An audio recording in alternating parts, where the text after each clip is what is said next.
Hello, friends, and welcome back to Acting Like an Actor. I'm your host, Sophie Jordan Collins, and this week we have actor, content creator, and tech bro, Bryan Scott. Bryan is an actor, but he also has a full-time job in tech, which is a reality for a lot of actors. So we discuss how he practically balances both, the benefits of having a career outside of acting, and ways on how to improve as an actor that don't involve class. If you're an actor who has a day job, this episode is for you.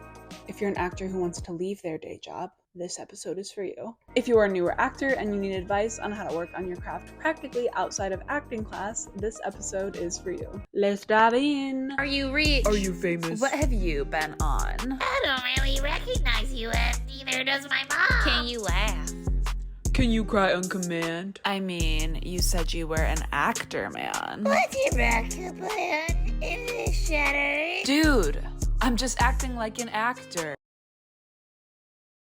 Hello, everybody, and welcome back to Acting Like an Actor. I'm Sophie Jordan Collins, and today we are joined by the lovely Bryan Scott. Bryan Scott. So we're going to jump right into our first segment, which is irritating icebreakers. It's actually a great opening subject. I love this. So something about Bryan, if you check out his socials, he's very into self-development and things like that. So I did three deep irritating icebreakers for you. Oh, so, right off the back. Okay, luckily yeah, I'm yeah. always ready. Let's get it. What is the best piece of advice you've ever been given? When in doubt, do without. That is the first thing that comes to mind. My grandmother taught me that a long time ago. Just being when you're making decisions, if you've got to think too much on it and you have to just process it so much, just do without it. If you start doubting it, let it go, let it be, and move on. And so that's helped me out so much. Yeah, I love that. What is a moment that has changed you forever? Woo! Okay. Honestly, I would say, well, we're going to go deep today then. Let's just do it. Let's just get right into it. I'd say a moment that changed me forever would be when my brother was killed. When I was younger, I was 20 when that happened, and it changed my perspective just on life, realizing how you have to, just how days keep progressing no matter what you're going through. And so because of that, I don't sit in things for as long as probably other people would, because of the point that it's I recognize that no matter what's going on within you, the world is moving forward. And it does not care about you just as a person, and not even in a bad way. Just it's a really good wake up call, I feel for anyone to be no, life's gonna keep moving no matter what the hell you're going through. So yeah. Yeah, we make such a big deal out of such small things sometimes when it's really minuscule. Mm-hmm. And final question: what is the thing that holds you back from your highest potential?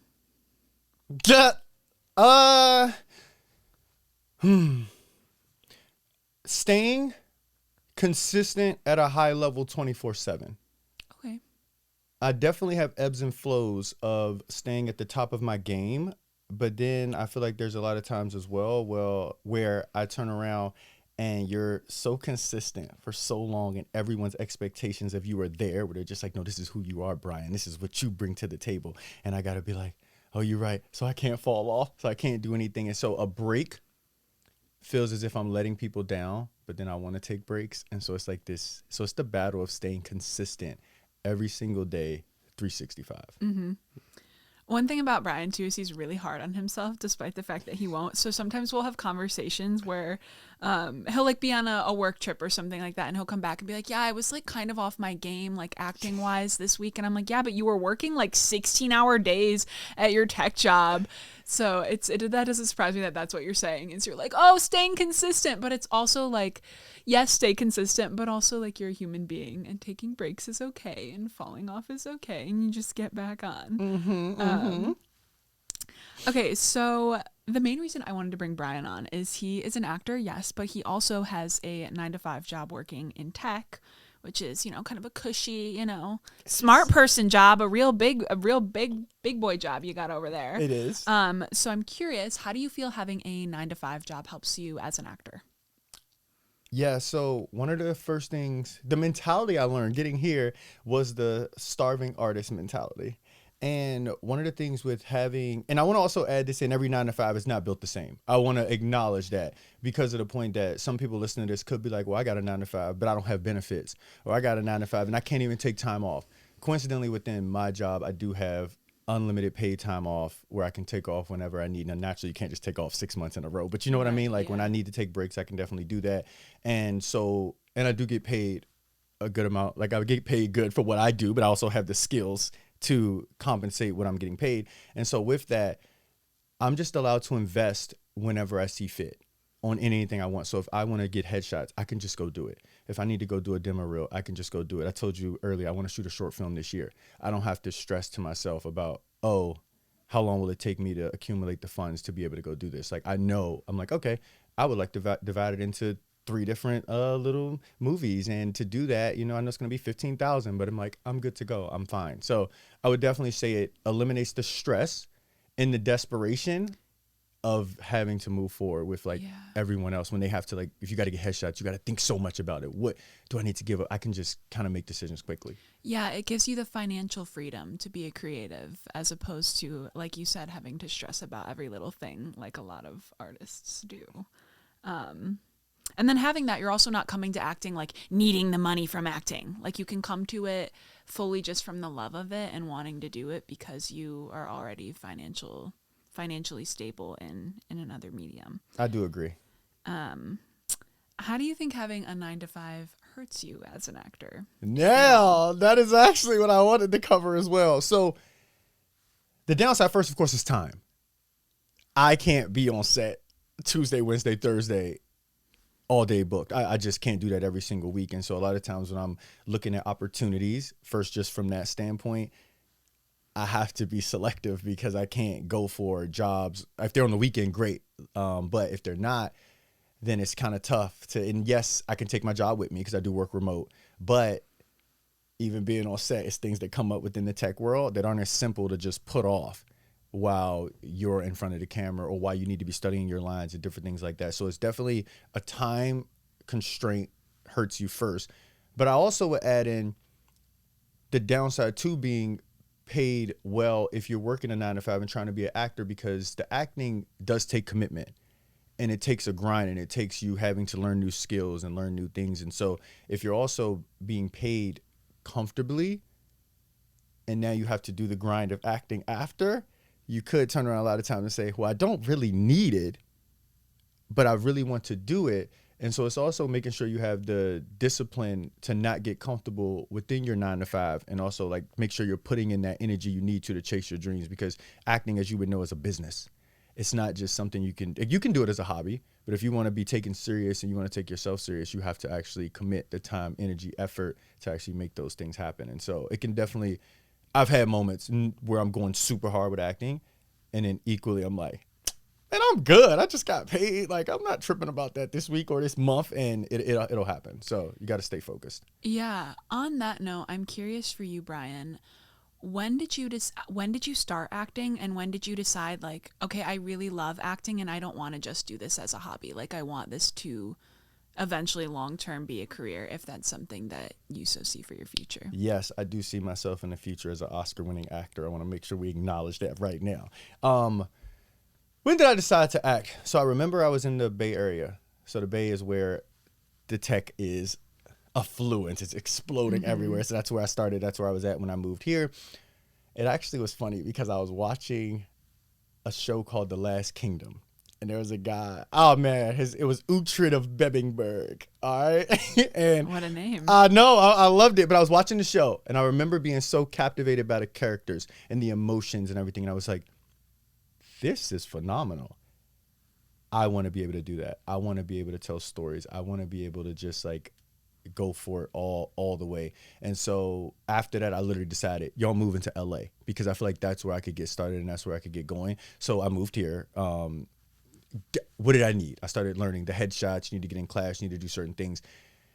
And the point where it became, I really want to do this long term, was when I recognized that no matter how much self-work I was doing, I feel like at some point through self-work, you start dropping off certain components and emotions of yourself, because you're just like, I don't need to be angry at people. If you say something, I don't need to be mad at you. I don't need to do anything. But acting taught me that we're still human, even with this whole spectrum of emotions inside of us. And so to make sure that once I started leaning into all those different sides and started being able to tell those different stories, like talking to people and just the development it was bringing me and the challenge of getting better, I was like, I want this. I want to be able to do this. And I know now, and even learning, because I listen to Actors Roundtable and Film Courage from directors and different things like that, and seeing how much work and effort it takes to get to the top.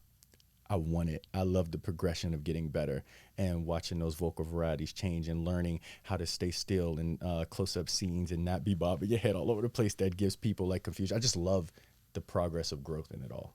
Yeah. So you say that you're addicted to the growth of acting. What are some ways that you practically do that? What are some ways that you practically improve yourself as an actor on a day-to-day basis? Yes. So one of the first things I feel like is that the more skills you have, the more you can bring to the table, as you would know yourself. And so a couple of things I do is I have my own podcast.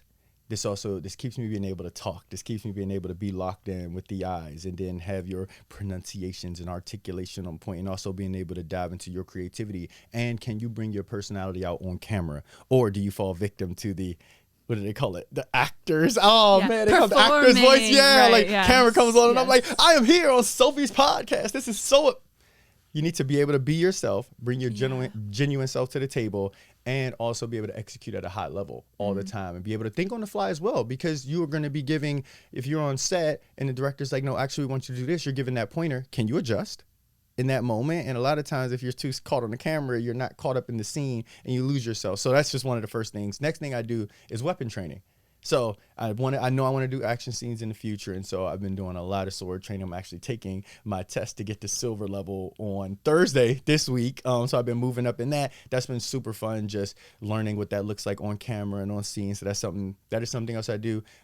Naturally, I take acting classes. I feel like that's the normal. So everyone does that, so I don't need to deep dive those.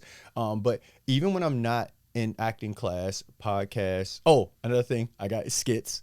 So I've been building those out because I just feel like with acting, yes, the goal is to always get on set, but that's not always going to happen for you.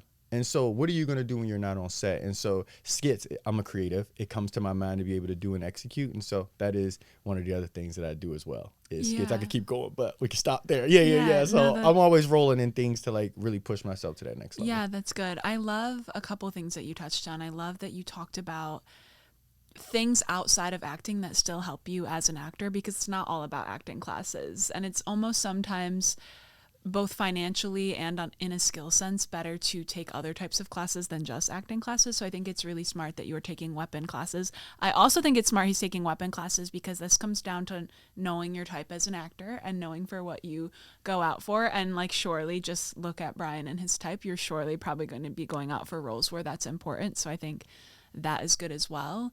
And on that note too, though, I would also just say that you should, I don't want to say people should pigeonhole themselves. This is only my thoughts when it comes to acting, because I believe we all do. Yeah. But when you also are getting into acting, I feel like you need to foresee what scenes do you want to be in? Yeah. Right? Now, are you always going to fall within that criteria? No, we've talked about it all the time where I'm like, I just want to do drama and serious and it's like, but I'm always so uppity, high personality, and it's like, yo, you could really do comedy. But also, I foresee myself being on that ridge of a mountain and the army behind me, and I'm like, are you ready? And everybody's like, and then we all charge. It's like I see these things, and so I want to make sure I'm practicing and prepping myself for that as well. Yeah. So important. No, I love that. And then another thing you touched on that I think is really good too is creating your own opportunities and not just waiting for the opportunity to come to you. So in a sense of making your own content. As an actor is also super beneficial. As you should. Yes. How do you manage to have a successful career outside of acting and not get complacent? Ooh. So on those days, because you touched on earlier, you're like, you have days where you're like, yeah, I'm doing pretty good. Like this tech money's good. I don't really need to do anything else. So how do you kind of battle when those thoughts and those feelings come up? That's when I feel like you have to look at the long game of life.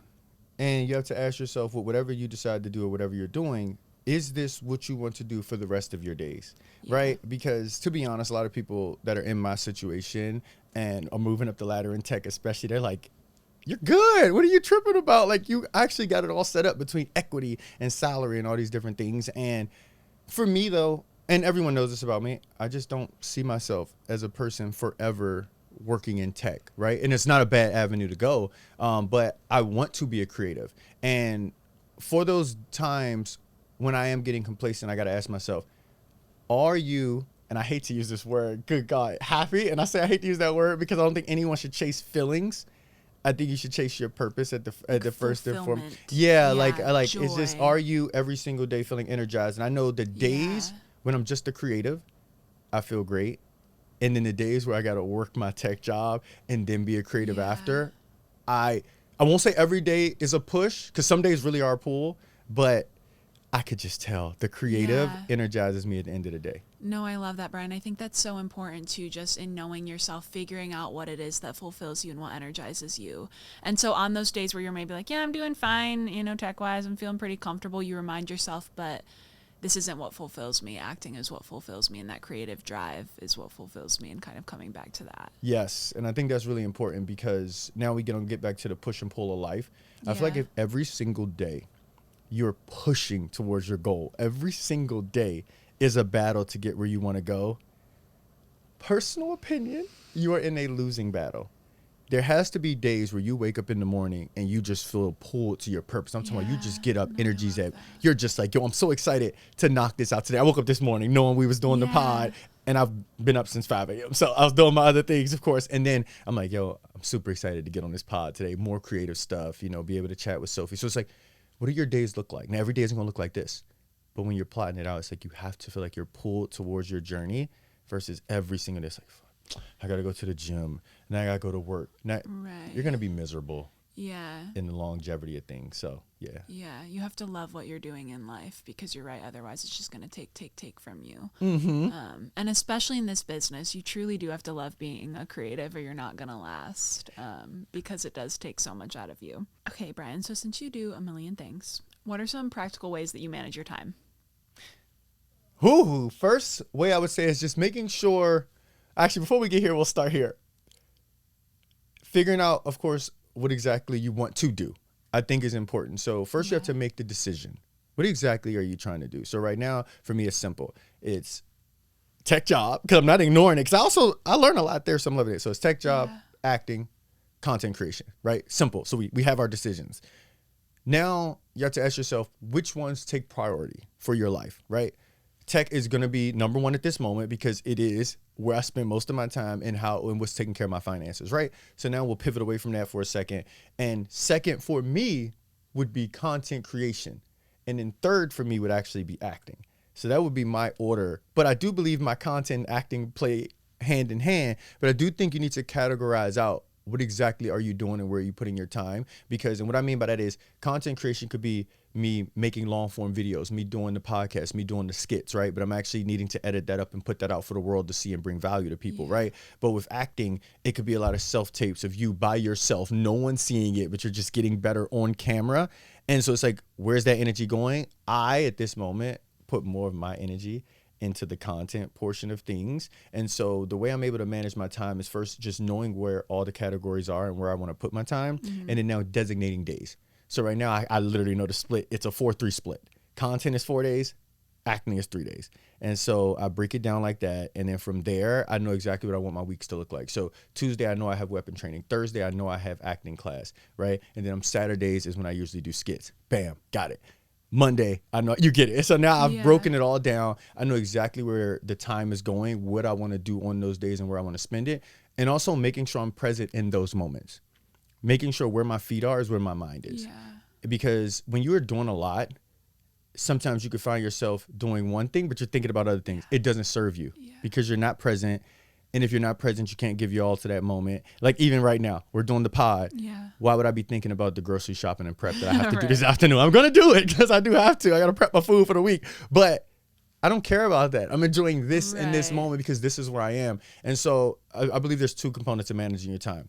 Categorizing out what exactly do you want to do? What does that look like in those steps? Because I can't just say, I want to do content. What is content to you? Can't just say, I want to do acting. What is acting to you? What are you looking to improve on? And once you figure those things out, now you just put them in your days and you slot them in. You're going to give, and don't stress yourself out with, I got an hour of scripting, hour of recording. You can't do that. You have to have a content day. And you know what you can accomplish potentially within that day, but this is what this looks like. And so for me, it's just breaking everything down to the minuscule level, seeing what that looks like, how exactly is that progressing me forward and going from there. Yeah, I love that. And I also love that you still have flexibility in the midst of that, because it is, yes, you have to manage your time and be disciplined in your creativity, but I love that you're not being like, okay, I got a script for 15 minutes and then I got to do this and this, because when you're creative, you do have to kind of get in that flow state. I also love what you said about setting your priorities and then managing your time from there, because I think so often our problem with time management is we simply don't know what we should be doing when. And we're not sure what our priorities are. But the minute you get clear on your priorities, and then, like you said, getting very specific, not just acting for a couple of hours, what exactly am I going to be doing acting wise, and getting very specific there. So that way it's not like, okay, I'm supposed to act for 3 hours, but like, what am I supposed to do? Whereas if you're clear and you're like, okay, I'm going to work on this script in this time. I love that. I think that's very practical. Yeah, and even on a note of acting, because I know this is like the big thing here. And even if a person was like, well, Bryan, or what does that look like? You say you just want to work on your acting, right? So what I always tell a person is I would just choose 2 to 3 things, right? And I would find yourself a monologue and I would shoot it self-tape, right? And I would listen back to it and then ask yourself, what was my pitch like, that vocal variety? And literally just work on that. Don't stress about anything else. The next day, was my head moving a lot? Was my eyes blinking too much? And I would start working on those things little by little, and you'll start noticing yourself on camera. You don't blink as much. Your vocal variety, you now know how to pivot it up when you're talking to somebody. Be like, God damn, Sophie, how you just not understanding what I'm saying? Because at the end of the day, like, we all have to get better at what we're doing. But then even in those vocal variety pitches, you might notice yourself blinking. And so now, can you do it with being like, damn, Sophie, what's going on? Because I just don't understand how you just don't get it. And it's like those little things where people are like, oh shit, that's how you've gotten so good on camera. And it's really important. So that's how I would also do it if somebody was asking like, well, how do you get better in little things? That's how granular you have to get down. Yeah. Can I ask you, Bryan, too, because it sounds like you're the type of actor where you're very aware of yourself and aware of your mechanisms. How do you balance that with also getting yourself in the mindset of a character? Does that make sense? So how are you playing this character, but then also making sure that you're not blinking and staying still? How do you balance the two, the craft of acting and the character?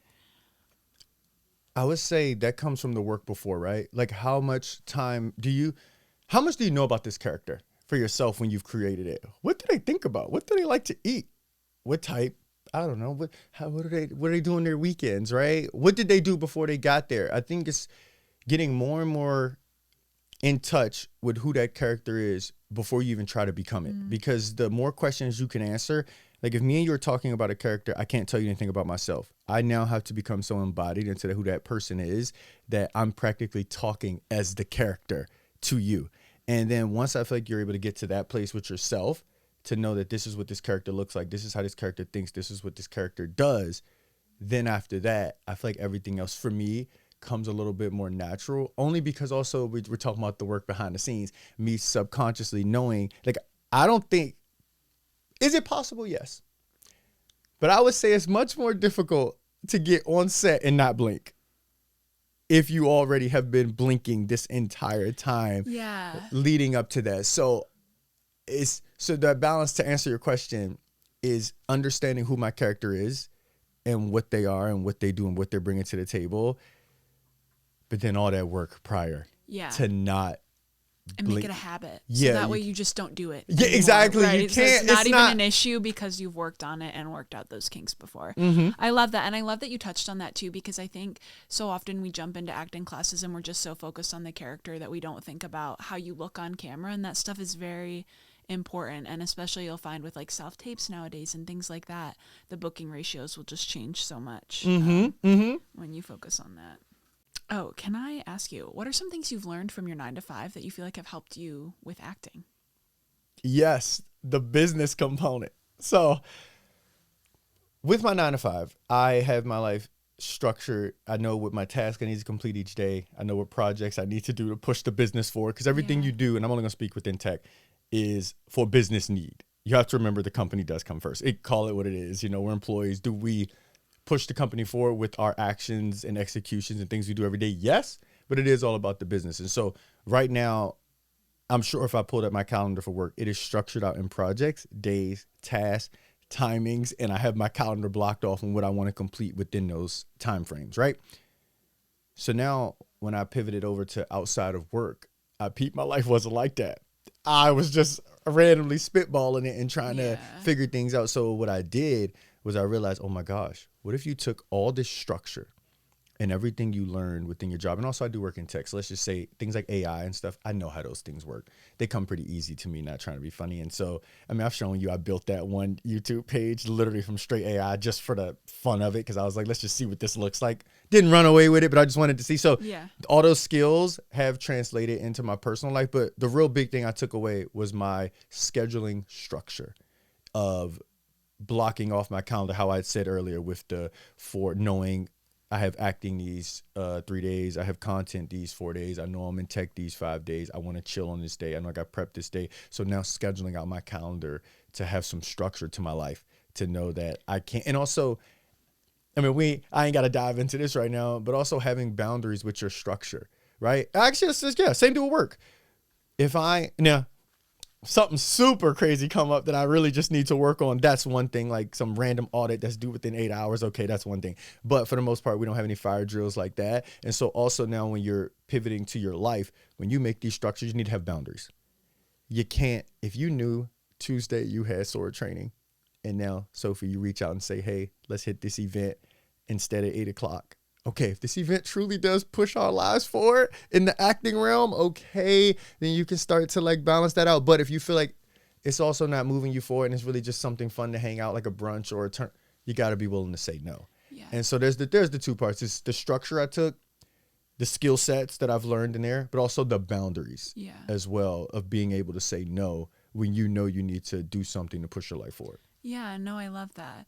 I also think too, and we've talked about this before, but having interests outside of acting helps you to be a more rounded person as well. So the fact that you've worked in tech for so long, you're interacting with these different types of people, all of this stuff is actually benefiting you as an actor in a non-direct way and in a way that you don't even recognize. And to those of my actors out there that do have regular jobs outside of acting, absolutely, life experience makes you a better actor. And so do what you will with that opportunity and let it come to your craft as well.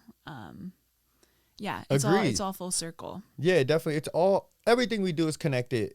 And I also think it's just really important to not, so when it comes just to the 9 to 5, I know this wasn't the question, but it's like, it comes back to what you're saying right now. It's just really important to not also be ashamed of where you are with your life at this moment. I think it's so easy to be working a 9 to 5 job and you're around, especially LA, we're gonna use LA, and you're around other people who aren't doing it and they're like, oh, well, I got free time to be on set and I can do this and I can do this. And you're like, oh yeah, right now I just need to grind because I need to pay bills. And because you're ashamed of where you are now, you're acting like if you don't stay focused and keep pushing your life forward, that things aren't going to change for you. If I had to tell anybody out there, I am the prime example of a person whose life has changed tenfold every single year. And we've talked about that, where when I first got to California in general, this was 5 years ago, I legit was making $2,400 a month, okay, with my job. And even after all my bills was paid, I had like $200 left over. I told myself, I said, this is your life right now. That's okay. This is your grind. But a year from now, let's change that.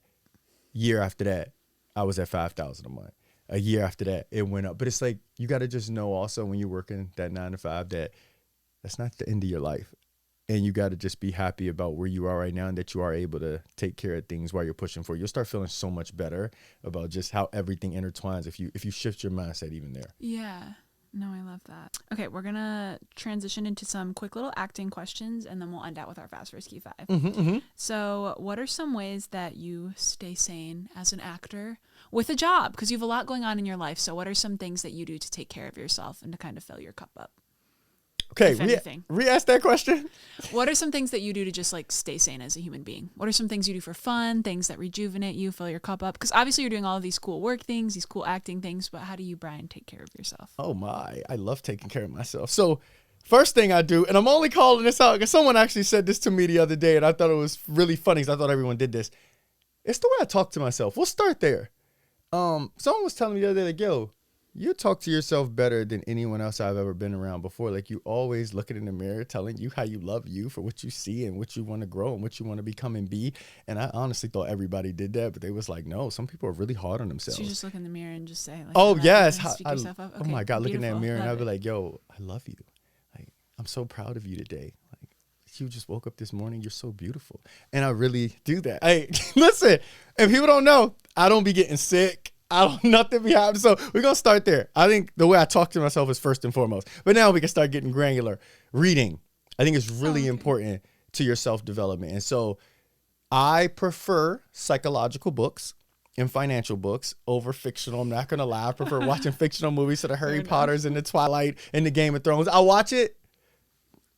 I ain't about to read no damn book about that, right? But we got Atomic Habits, Identity Shift. I could go down the list. Yeah. I've read them all. I think those are really good. So to be able to, so make sure you take your time reading The Gym. I won't force it on nobody, but we'll just say, we'll pivot it up to being active. Yeah. I think helps with being able to keep your stress levels down. Absolutely. And you don't recognize the impact on that until you just are going through it all the time and you start realizing like, yo, I'm never stressed. I'm always feeling good and I'm just moving my life. So it's like just being active, making sure you're getting out and about. I mean, gracious, I got a whole list of things. What do you do for fun? I love activities personally. So within the last couple weeks, I went to a concert, did that last night. I went to archery the week before. Arcades. Like, I prefer doing activities. Can I turn up? Of course. I personally prefer not to waste my time going to like happy hours and stuff. They don't fill my cup. And so I prefer doing just activities. And then probably my number one activity, which you already know, is going to AMC to see movies. Listen, the movies, to me, I just love watching, except Supernatural. I'm not gonna lie, I'm gonna throw that out there. I stay away from that. And I'm okay saying it, because even if a director saw this, I'm gonna decline any Supernatural movies. That just ain't my thing. And so, and what I mean particularly is demonic stuff. I'm just not into that exorcist things and all those things. So yeah, outside of those movies, oh my God, I love going to AMC. So that's what I would say. So activities, AMC, reading books, being active, and the way you talk to yourself. We'll stay there. 5. Yeah, I probably got more, but we'll. Actually, no. We'll give one more. We'll give one more. Your community. Yeah. Spending time with people who are like-minded like you, I also believe is more important, because all those things I said are kind of solo dolo, and that's really good to be able to be okay by yourself and love yourself by yourself. But you also need to have a community of people that you can share. And I ain't gonna get too psychological here on the pod, but we need connection. Being isolated will lead to your depression. Yeah. Easily. I don't care how much you try to take care of yourself. There's like science that backs it up. Yes, that's what I'm saying. I'm not. Yeah. Yeah. You need that, and so you need to also make sure you're reaching out to people who are like-minded like you, spending time with them, talking with them, sharing your ideas with them. That uplifts you as well. Yeah. Yeah. No, I love that. I like what you mentioned too about, in terms of community, you have to put in a little bit of effort with community. I think sometimes too, a lot of people move to LA, move to a big city, and they're like, why don't I have any friends? And it's like, okay, because you gotta put in some effort, my guy, you know? Hey, you know what? Hold on. I'm not gonna let you skip past this, because this is important. And this is one of my favorite lines I say to everybody too when it comes to community, because you just mentioned this. And it is, do not have, and you know I love this, do not have main character syndrome. Which means that you think you're the most important person in everybody's life. He's checking me on this a lot too, because I come to Bryan with like random little things, and he's like, "Yeah, but Sophie, does anybody really like paying attention?" I'm like, no, probably not. Yeah, and it's important though, because back to your effort. A lot of times a person say, "Oh, well, I reached out one time, and I reached out to Sophie this week, and she's busy on set again. Like, gosh, if she doesn't want to hang out, she could just say that." What? Like, when did you become Sophie's main character in her life? And it's really important to also just recognize that we all do got a lot going on. And so you got to put in effort and just recognize that everyone's life isn't centered around you. Yeah. And I promise you, if it's meant to be, you all will connect. You all will hang out. You all will do stuff. Like, it's important. Yeah. No, I love that.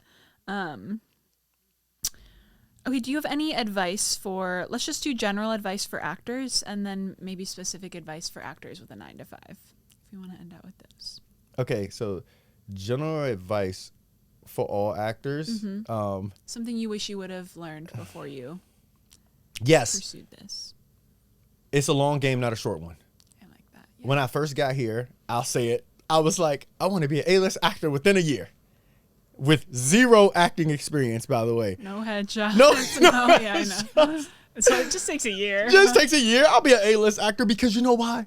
I'm different than the rest of them. Right. All that sounds really good, doesn't it, on paper? Because we all come here, especially if you're, what do they call us? Transplants? Yeah. Especially if you come from somewhere else, you were the ish in your town, and now you come here feeling like you'll be the ish here. And I'm not saying you aren't, but it's a bunch of us who were the ish. And it's kind of just first remembering that it's a long game. Let's just get to the point that this year might not be your year. Next year might not be your year. The year after that might not be your year.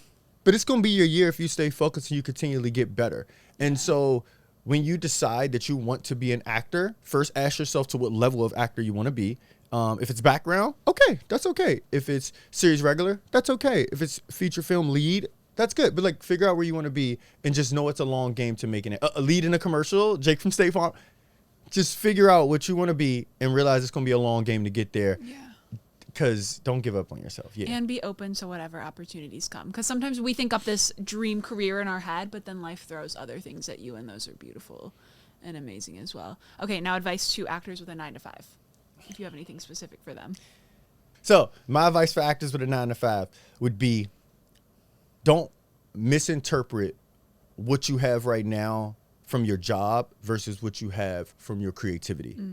And so I talk about this all the time when I'm trying to build up my acting career right now and to get to that next level. I always say, like, everything, just being honest, that what I have for the most part is from my tech job. What do I have from acting? And so I think this is important to separate, because when you're trying to build an acting career, at the end of the day, yes, you want to tell stories. Yes, you want to bring value to people's lives. Yes, you want to connect with everybody else, but you also want to get paid. And so ask yourself, like, if you're not getting booked and you're not getting no jobs, then that means at the end of the day that you don't have anything to show for that. And so try to build up something over here to say I can show for it. And some people say that's a bit much, or that might come off a bit strong, but then I could just say the same thing about tech, because I got a plethora of stuff I can show over here that I've gotten from all my hard work in tech. So you need to know that acting is going to take hard work. And so what do you have over here to show for all of your acting? And if it's like one little thing, that's okay. You can build that up, but don't misinterpret the two. Don't start being like, yeah, I don't struggle on set, or I'm not desperate because I got a job.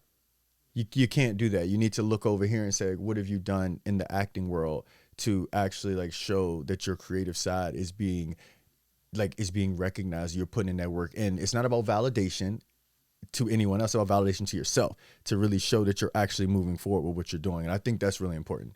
For me to correlate the difference and not get caught up in the whole, oh, I'm doing good for myself. Right. I'm doing this in act. No, you're not. Right. Like, Come back to that fulfillment feeling as well that we talked about, and remembering what truly fills your soul up. Okay, ready for Fast Frisky 5? always. This Go. is 5 rapid fire questions that require a lot of thought. Let's go. Favorite quote? Favorite quote from a movie? Favorite quote? Oh, in general. No, I'm not giving that one. Unknown experiences open Pandora's box. Oh, yes. Can you elaborate? He just told me this is one straight from Bryan Scott's brain. So Yeah. elaborate. I was gonna go with. I would just throw that out there. I was gonna go with you are not the main character in anyone's life but your own. But I feel like I say that enough that I'm gonna give you the nuance. So this is from my own brain. So, unknown experiences open Pandora's box. What that means is, right now, you have an interpretation of yourself and how you operate and how you do things.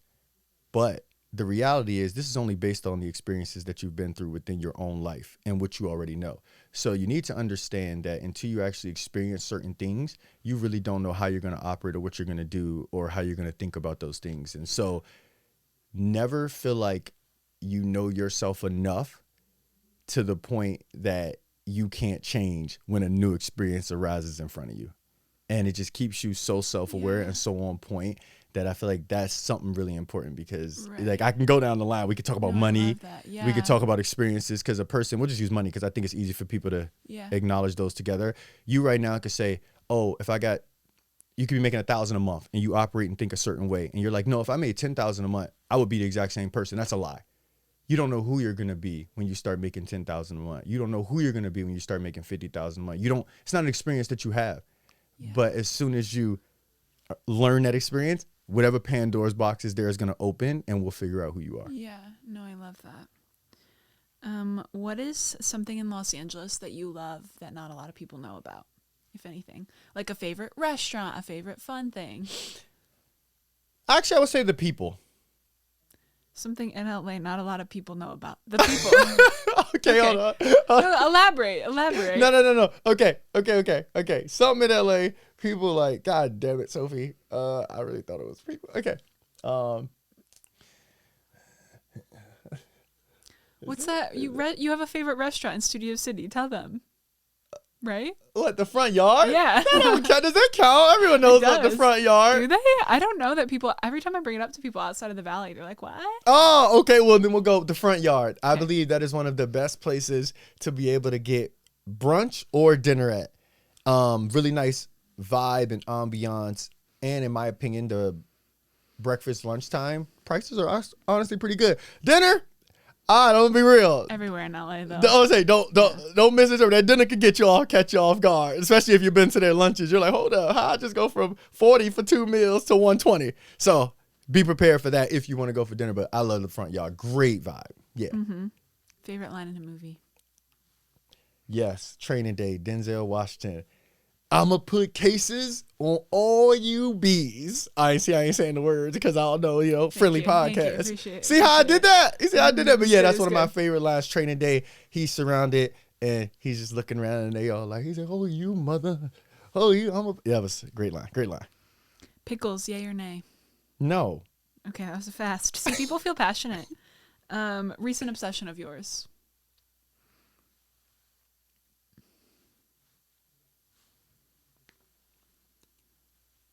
I'm trying to be literal because I say self-development, but I can't do that. Okay, recent obsession of mine. Come on, Brian. Art. Art, okay. I've thought I always loved art, but now I'm really starting to embrace it. And I went to a museum about 2 weeks ago called The Broad. If I'm saying it wrong, ignore me. It's downtown LA. Okay. Oh my God, it was You so. went to downtown? I know. Was I that your actually first went out there. time? Someone else drove me, so you know. Okay. Yeah. Brian doesn't leave. Is Just so you all know, it's giving up all my secrets. I do not like driving more than 15 minutes outside of where I live. Which fair enough in LA, to be honest. And so yeah, my motorcycle only go 5 minutes, and my car only like going 15 minutes. But they drove, so I went. And yeah, I knew I wanted to go before we got there, but I was really like, yo, this is so dope and so amazing, and my passion for art has went through the roof. Just inspired you. I love that. Any final words for our Acting Like an Actor viewers? Yes. Stay present just with everything that you got going on within your own life. And also, we didn't really touch on this too much, but I know a lot of people are quick to be like, oh, you should just quit your 9-to-5 and you should just go off and do this with yourself. I would just tell everybody before you do quit that 9-to-5 job to just make sure I could give you 100 pieces of advice, but the best one I'll give you is make sure you are executing like an entrepreneur before you leave your job. So if you work your 9-to-5 and then right after you fall asleep every single day, or you just want to smoke weed and play video games or watch anime or hit happy hours and that's all you're doing, but you're like, yo, I want to quit my job and really chase after this passion, don't do it. You aren't ready. You need at least consistent 6 months to a year. I would actually say a year of you executing like someone that wants to win outside of their 9-to-5 before you quit. So that would be my advice there. And you also should probably have like at least 6 months to a year of living expenses saved as well before you quit your job. I agree. See, I wasn't even. Thank you for adding that. I tried to stay away from the finances because our final thoughts, but at bare minimum, you do need at least like a year saved up. And executing outside of the job. Because even if you got a year saved up and you're not executing, yeah, you're gonna fall off. Yeah, and just know too that you're not any less of an actor because you have a 9-to-5. In fact, I commend you for having a job as opposed to not having one and then being a starving artist and saying that you're gonna book some big thing and it's gonna transform your life, which might happen. But there's also so much beauty in having a 9-to-5, and a lot of actors do. I did my first 2 years in LA. I worked a 9-to-5 at a production company, and I'm so grateful for that experience. And I learned a lot, and it gave me financial stability. So, yeah, you're not any less of an actor. I love you guys, and we will see you next time. Bye.